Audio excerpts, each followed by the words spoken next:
দেখো আজকের এই ক্লাসে আমরা আরেকটা এক্সপ্রেশন নিয়ে কথা বলবো যেগুলো আমরা বাংলাতে ব্যবহার করি।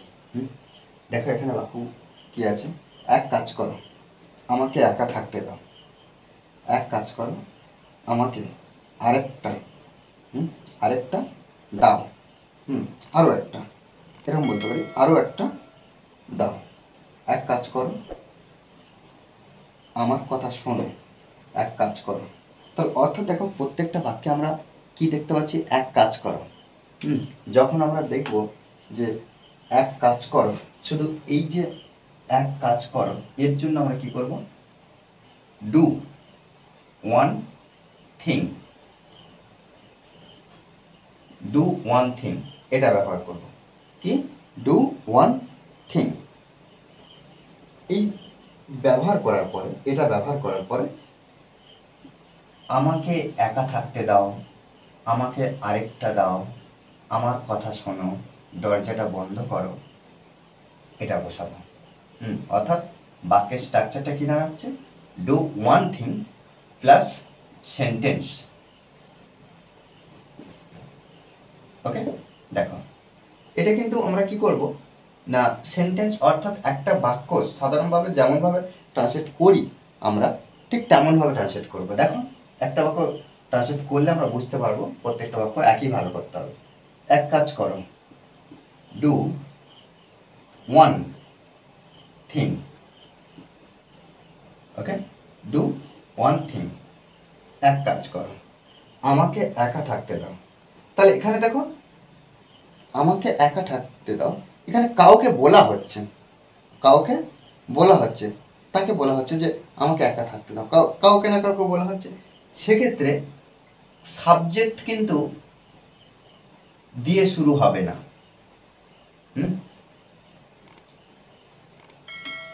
তাহলে এখন আমরা লিখতে পারি, অর্থাৎ একা ছাড়ো, লিভ মি অ্যালোন। ওকে, লিভ মি অ্যালোন অর্থাৎ ভার্ব দিয়ে শুরু হচ্ছে, থাকতে দাও, থাকতে দাও বা একা ছাড়ো, ছাড়ো মি, ছাড়ো কাকে, আমাকে, অ্যালোন একাকী। ওকে, দেখো এইভাবে কিন্তু আমাদের করতে হবে, আমাকে, মি।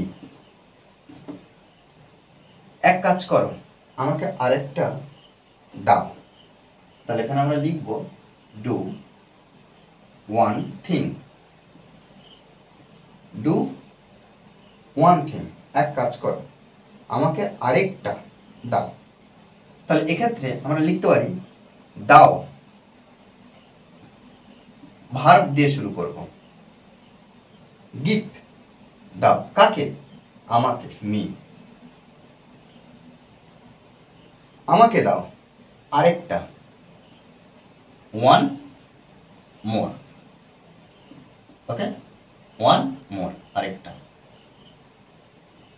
এক কাজ করো আমার কথা শোনো, এটা সহজে আমরা করতে পারবো একইভাবে, ডু ওয়ান থিং,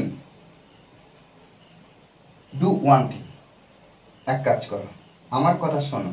এখানে আমার কথা শোনো, লিসেন টু মি, একইভাবে লিসেন টু মি। ওকে, এক কাজ করো, do one thing, do one thing, এক কাজ করো দরজাটা বন্ধ করো। তাহলে এখানে আমরা লিখতে পারি যে, তাহলে বন্ধ করো ভার্ব দিয়ে শুরু করব, ক্লোজ কি, দরজাটা, দরজাটা, close the door. Okay, close the door, দরজাটা বন্ধ করো। দেখো এইভাবে কিন্তু আমাদের প্রতিনিয়ত প্র্যাকটিস করতে হবে, তবে কিন্তু আমরা ইংলিশে ইমপ্রুভ করতে পারবো।